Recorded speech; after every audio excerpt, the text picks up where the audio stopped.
Alors, je vais faire le commentaire de ce sac à dos Chasing Cloud. Et là, en fait, je l'ai sorti, remis à l'intérieur, et je me suis posé la question, est-ce que même quand on a un sagouin et qu'on s'est pas replié, on est capable de le remettre dedans? Et la réponse, il n'est pas très esthétique, comme vous le voyez, mais la réponse est oui. En moins d'une minute, on arrive à tout remettre dedans comme un sagouin. Donc là, c'est le petit sac donc avec sa poignée de transport, et donc il s'ouvre. En fait, s'il y en a parmi vous qui ont eu des kawaii quand ils étaient enfants, c'est le principe du kawaii. C'est-à-dire qu'on ouvre la pochette et à l'intérieur, en fait, on a le sac. Alors, je vais le sortir. Retourner la pochette sur le principe du kawaii, justement.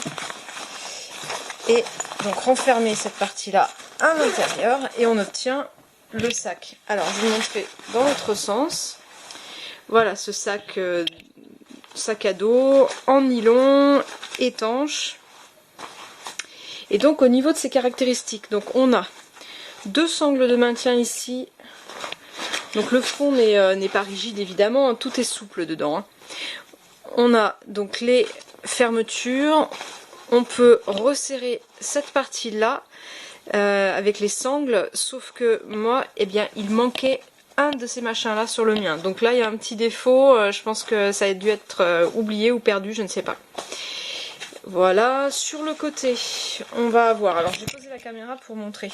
Sur le côté on a une sangle de maintien sur une poche extérieure souple. Donc on va pouvoir mettre une bouteille d'eau sans problème ici et resserrer pour bien la garder à l'intérieur. C'est bien pensé à ce niveau là. À l'avant on a une grande poche ici facile d'accès, élastique.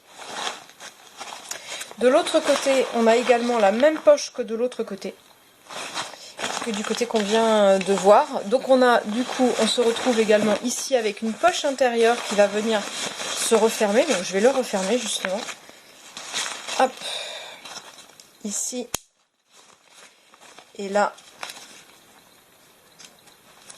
Hop. Et donc on a également de l'autre côté une poche. Donc on a une poche au-dessus, une poche en dessous, à l'intérieur. Donc on va avoir un filet intérieur, une première poche ici, et une deuxième, la grande taille ici. Et donc on voit à peu près, la contenance du truc. Hein, il y a où mettre. Hein, au niveau rangement, il n'y a pas de problème.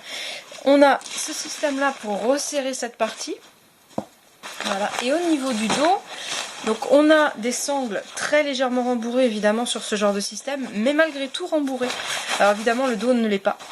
On a une poignée ici pour maintenir le sac. Ici on a le système de fermeture des sangles en ventrale avec le sifflet de survie. Voilà, qui permet de signaler sa présence. Et tout ça sont des sangles réglables en hauteur et à ce niveau-là également. Donc voilà, pour un format kawaii, on a quand même un sac extrêmement complet. Et ça, pour l'utilité que ça aura, ce que je peux voir, c'est pour transporter, c'est par exemple si on a un sac dans lequel on transporte la nourriture, on mange la nourriture, les sacs se libèrent, et bien on va pouvoir utiliser ce petit sac pour alléger des charges par exemple, ou ramener des choses.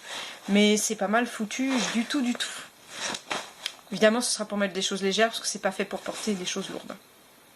Et donc ça se range bien à l'intérieur de sa pochette comme on a vu tout à l'heure.